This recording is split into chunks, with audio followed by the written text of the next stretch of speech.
You ever trusted someone so much that you didn't even think twice before leaving your wallet around them? Yeah, me too. Until the day my own sister decided to steal from me. And somehow, I ended up being the villain. Stick with me while I share my story, and if it touches you, don't forget to support our channel by hitting that subscribe button, dropping a like, and sharing it with the people you care about. I'm Lena Ward. I'm 26, work full-time, and I scrimp to save. My mother, Diane, raised us alone after my dad left. She thinks of herself as fair, but she has favorites.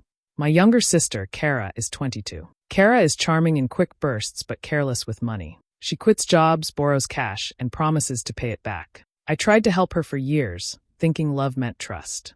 A few months ago, I got my first real credit card. It felt like a small victory, proof that my hard work mattered. I kept the card in my purse and mentally checked purchases twice a week. One Monday morning, I opened my bank app, and my stomach dropped. There was a $480 charge at a clothing store I never visited, plus several restaurant bills from weekends. I was sure I hadn't spent that much.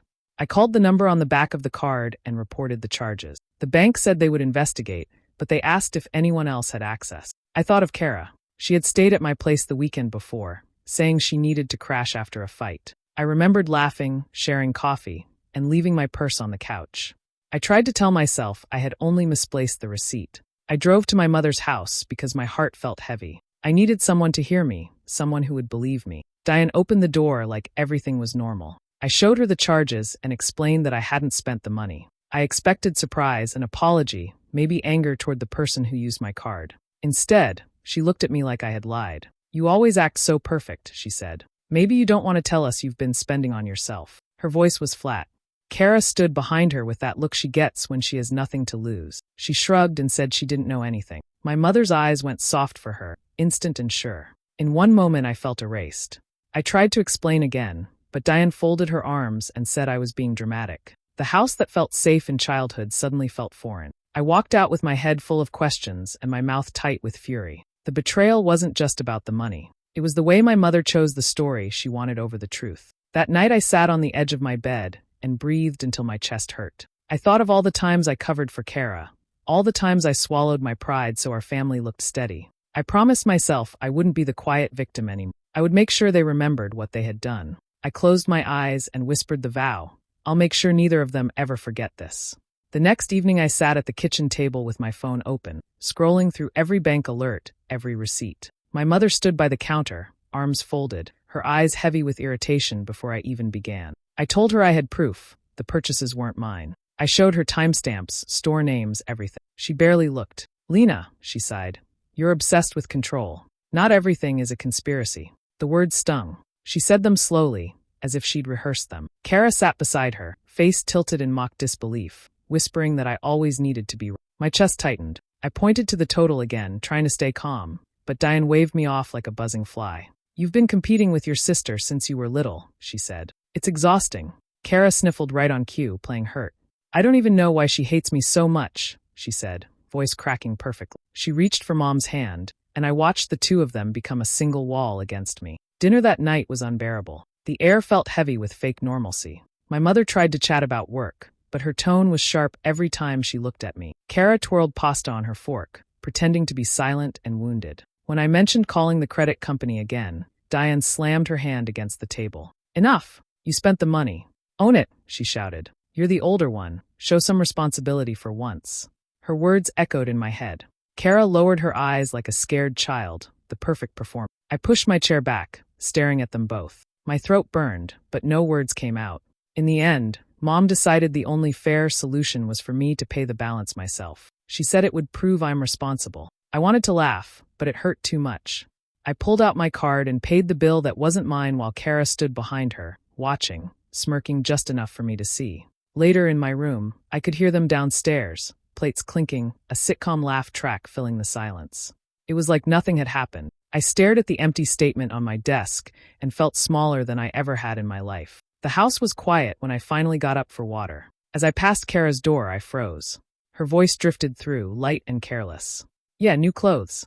All on someone else's dime," she laughed into the phone. "Can you believe she actually paid for it?" My heart thudded once hard.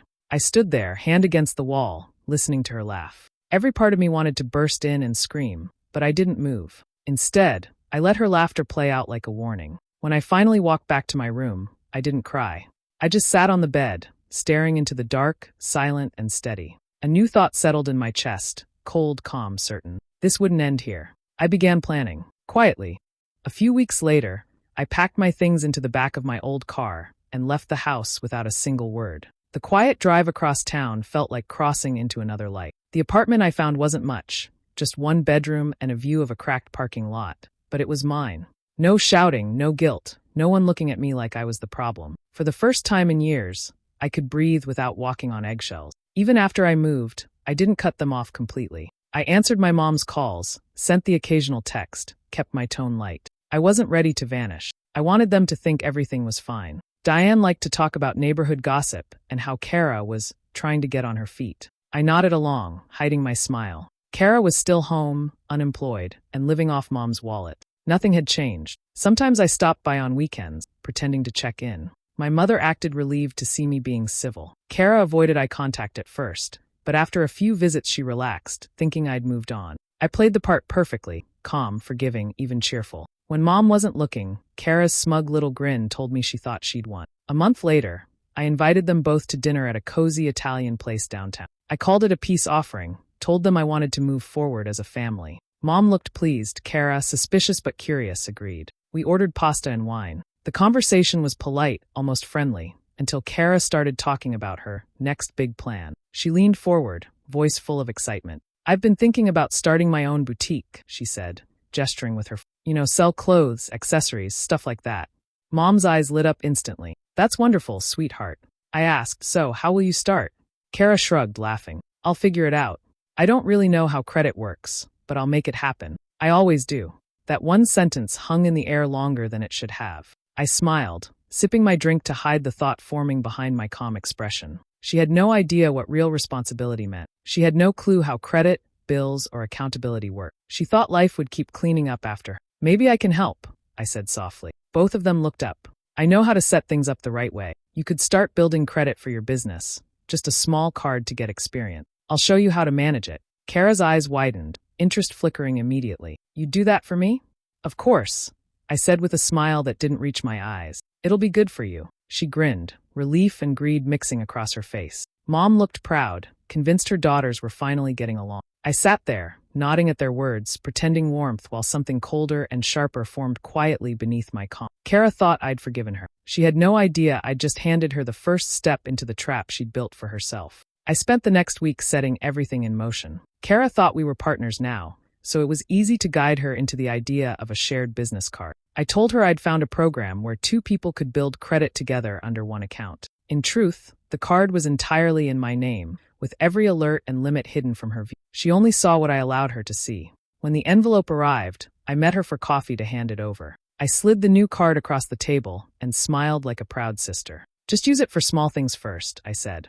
Office supplies, packaging, whatever you need to get started. It's all about building trust. Her excitement was instant. She nodded eagerly, tucking the card into her wallet like it was a prize. I'll be careful, she promised, and I almost laughed at how easy it was to believe her. The first few charges were harmless: paper, ink, shipping boxes. She even sent me a photo of her workspace, which was really just the corner of her bedroom. I congratulated her on her progress, my words sugary enough to hide the bitterness beneath them. Within days, the numbers began to climb. New clothes labeled as inventory, takeout labeled as client lunches. Each notification arrived quietly on my phone, and I saved every one. Every receipt, every timestamp, every transaction went into a folder on my laptop. I didn't need to chase her anymore. She was walking right into the story she once wrote for me. She texted me one evening saying, I used the card for some extras. Hope that's okay. I replied with a cheerful, of course, it's all part of the business. My hands didn't even shake. Every word she sent became another piece of proof, another rope in the net she didn't know I was weaving around her. Weeks went by and she grew bold. The charges jumped from small supplies to designer shoes and fancy dinners. She started using the word investment like it made her lies sound legitimate. I didn't correct her. I just watched. Each time a new purchase came through, I noted the time and location. It became a rhythm. She spent, I recorded, and she never noticed. When we spoke on the phone, she thanked me for believing in her. I kept my tone light, warm even. I told you I trust you, I said. Inside, my thoughts were quiet, methodical. Trust wasn't what this was anymore. This was documentation. This was patience. At night, I would open the folder on my computer and review it all. The screenshots, the statements, her texts written without a trace of guilt. It was all there, forming a clear picture. I didn't need to rush. The longer she played innocent, the better it would look when the truth came out. So I waited calm, patient, steady. And I smiled every time a new charge appeared, knowing she was writing the ending for both of us. It was a quiet evening when my phone began to buzz nonstop. The caller ID flashed my mother's name again and again until I finally answered. Her voice came through sharp and angry, no greeting, just accusation. "What did you do to your sister?" she snapped. "She's been crying all night, saying you cut her off from the business." I sat back on the couch, keeping my tone even. "Cut her off? Why would I do that to my partner?" I asked gently, as if confused. The pause on the other end was long enough to hear her breathing. Then she launched into another tirade about how I was being selfish, how Kara was devastated. She said, "You're jealous. She's finally trying to make something of herself, and you're sabotaging her success." The words rolled off me like cold water. Kara's version of the truth was always louder, always prettier. I could almost picture her sitting beside Mom, head down, eyes red, playing the helpless little sister who just wanted a chance. I kept my voice calm, measured. "If that's what she told you, then I think we should all talk together." Mom didn't hesitate. "Fine. Tomorrow. I want both of you here. You owe her an apology, Lena." I said yes, but my mind was already miles ahead. After the call ended, I opened my laptop. The folder I'd been building for weeks sat waiting like a loaded weapon. Screenshots, transaction logs, her messages about using the card for fun, and even one voice recording she didn't know I had, the night she laughed with a friend about buying dinner on the business budget. I printed everything. Page after page slid from the printer until the stack grew thick in my hand. I arranged them neatly in a folder, labeling each section like a case file. It wasn't anger driving me anymore. It was clarity. They wanted a meeting? I'd give them one they'd never forget. The next evening, I parked in front of the house and sat there for a moment, engine running. Through the window I could see them, Mom pacing near the kitchen island, Kara sitting small and tearful, pretending to be broken. I took a slow breath, turned off the car, and walked up the steps with the folder tucked under my arm. When I stepped inside, Mom didn't even let me take off my coat. "Sit down," she ordered. Kara sniffled on cue.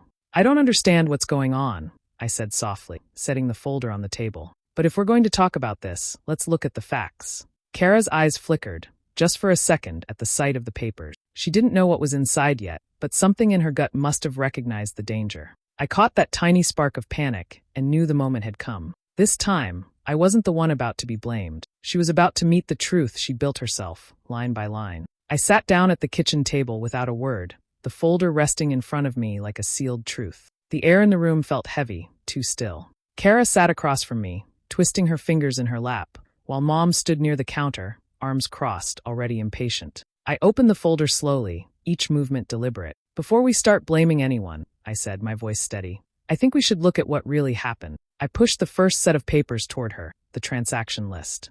Mom frowned, shaking her head. "Lena, I don't need proof to know who my girls are," she said sharply. "You've always been dramatic. This isn't necessary." I didn't argue. I simply slid the next paper across the table, a copy of a receipt dated the same day Kara claimed she was homesick. My tone stayed calm. "These are purchases made on the card for our supposed business. Except I didn't make them. Kara did." Kara's shoulders stiffened. "That's not true," she blurted, her voice breaking slightly. "You told me to use it." "For business," I replied, unfolding another page. "So why does a restaurant in your boyfriend's neighborhood count as supplies?" Her mouth opened, but no words came. Mom's eyes darted between us, confusion creeping into her face. I kept going, reading out totals times store names. I didn't raise my voice once. Every number landed like a quiet hammer. Kara tried to interrupt, but her explanations tangled together, tripping over themselves. It wasn't like that, Mom, she's twisting it." I slid my phone onto the table, pressing play on a recording. Her laughter filled the kitchen, bright and careless. "Using Lena's money again because she's too uptight to notice." The sound cut through the air like glass breaking. Mom froze, eyes locked on the phone, color draining from her face. For a moment, nobody moved. The only sound was the faint hum of the refrigerator. Kara reached for the phone, but I pulled it back before she could touch it. "Still think I'm making this up?" I asked quietly. Mom's lips parted, but no words came out. She just stared at Kara, disbelief and shame flickering across her expression. The silence grew heavier with every second. Kara's voice finally cracked. "It was a joke. I didn't mean it like that." But the fight was already gone from her tone. She knew. Mom knew. The truth sat between us, undeniable and ugly. I leaned back in my chair, letting the quiet stretch. Mom sank into the seat beside her, rubbing her forehead like she could erase what she'd just heard. Kara sat small, shrinking by the second, her earlier confidence gone completely. The house that had once echoed with accusations now held nothing but stillness. No yelling, no excuses, just the weight of truth pressing down on all of us. The silence didn't feel peaceful. It felt suffocating, thick with everything they didn't want to admit. Kara broke first. The silence shattered as she buried her face in her hands and started sobbing. "It wasn't what you think," she gasped between tears. "It was just a mistake, I swear. I didn't mean for it to go that far." Her words spilled out fast, tangled and desperate, but they didn't sound like regret, just fear. Mom reached for her immediately, rubbing her shoulder like she was a child who'd scraped her knee. "Honey, calm down," she whispered, then looked at me. "Lena, please, let's not make this worse. We're family. Things got out of hand, but fighting won't fix it." I stared at her, wondering if she could even hear herself. "Let it go," I asked softly. "You want me to just forget that she stole from me, twice?" Mom's eyes darted away. "She's learned her lesson. Don't ruin your relationship over money." "Money," I said, leaning forward. "This isn't about money. It's about respect. You both treated me like I was lying when she was the one using me." Kara sniffled, wiping at her eyes. "I said I'm sorry," she murmured, her voice small. "What else do you want?" I opened the folder again, tapping the corner of the papers. "You can start by paying back every dollar you took the first time," I said, looking directly at Mom. "With interest. I had to pay that bill because you refused to believe me. Now it's your turn." Mom straightened, her tone turning sharp. "You're being cruel. You think punishing your sister will make you feel better?" I stood up slowly, my voice calm but clear. "No, but pressing charges might." The words landed like ice.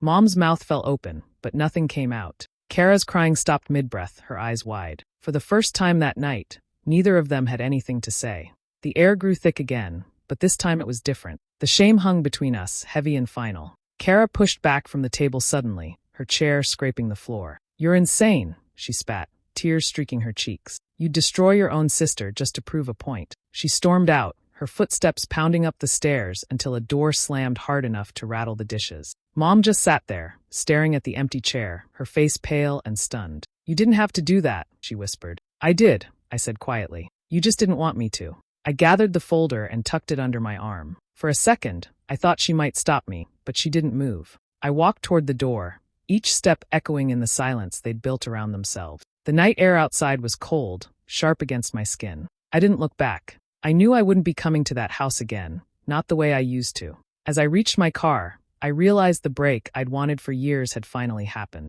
Things would never return to what they were, and that was exactly what I needed. Weeks slipped by without a word between us. I went back to work, paid my rent, and filled my evenings with silence that didn't hurt anymore. The folder sat in my drawer untouched, its purpose already served. I didn't tell anyone what had happened at the house.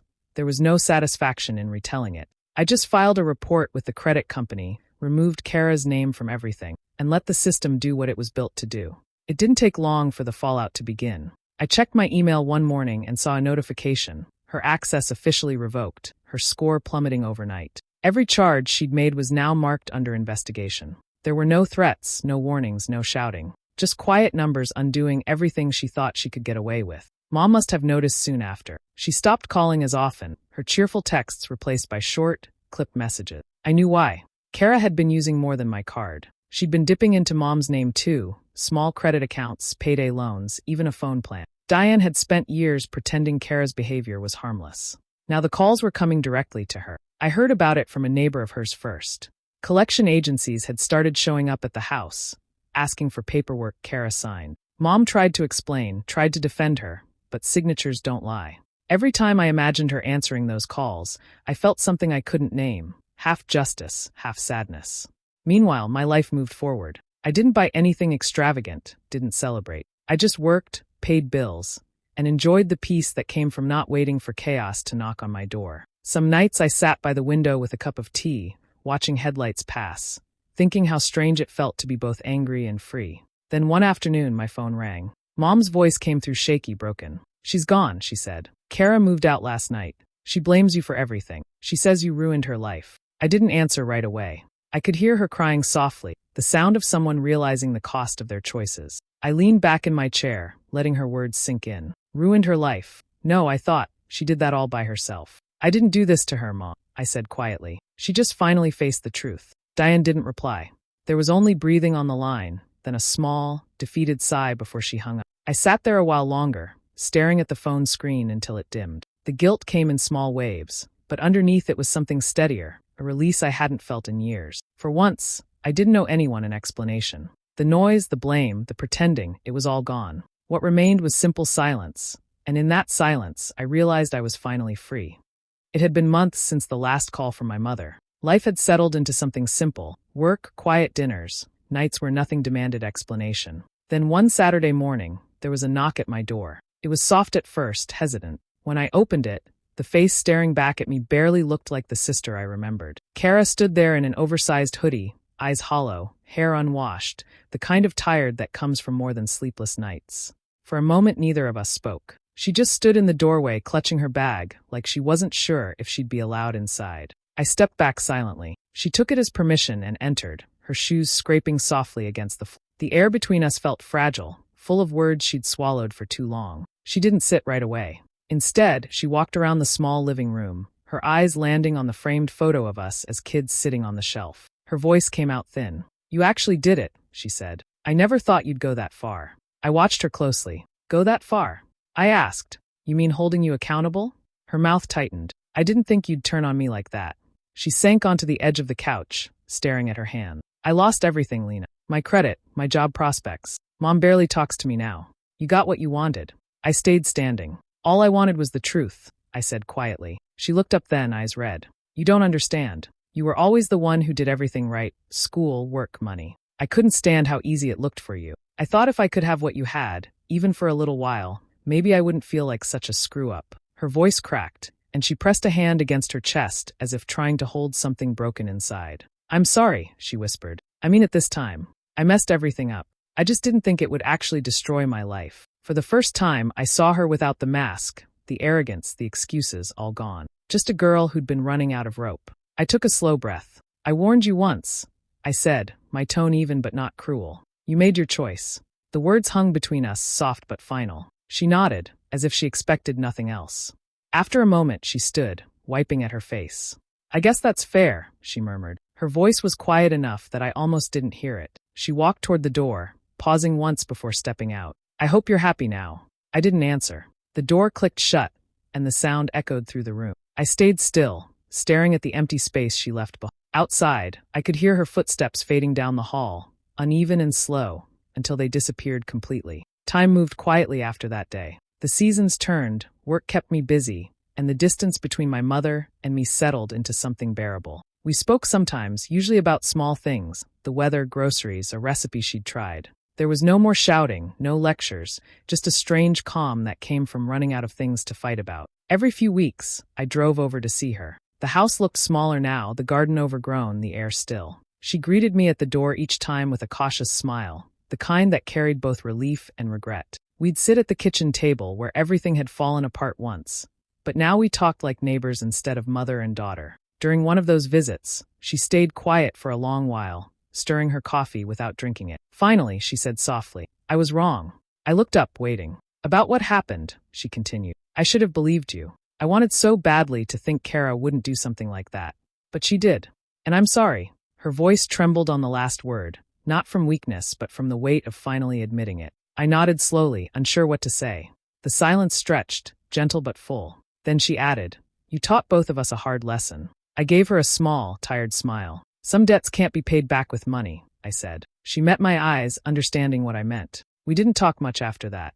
When I left, she hugged me longer than usual. Her hair smelled like laundry detergent and thyme, and for the first time, I didn't feel anger in her arms, just exhaustion. The sun was setting when I got back to my apartment. The city lights flickered on one by one, and the world outside moved like it always had. I set my bag down, turned on my laptop, and opened the folder that had followed me through every sleepless night. The screenshots, statements, recordings, everything that had once been my shield. I scrolled through them one last time. Faces frozen in proof, words captured in pixels. None of it mattered anymore. I dragged the folder to the trash, clicked delete, and watched it disappear. For a long moment, I just sat there, listening to the hum of the computer. No anger, no relief, just stillness. The story that had consumed so much of my life was finally over. When I shut the laptop, my reflection caught in the dark screen, quiet and steady. Some endings don't come with apologies or clean slates. They just settle inside you, waiting to be accepted. As I turned off the lights and looked out at the fading city glow,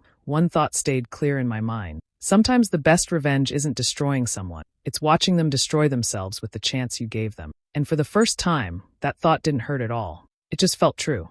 Hey besties, thanks for sticking with me till the end of this wild story. Imagine your own sister stealing from you, your mom blaming you for it, and then watching them both learn the truth the hard way. Sometimes revenge isn't about getting even, it's about walking away stronger. If you felt that, don't forget to like, share, drop a comment, and subscribe for more stories like this.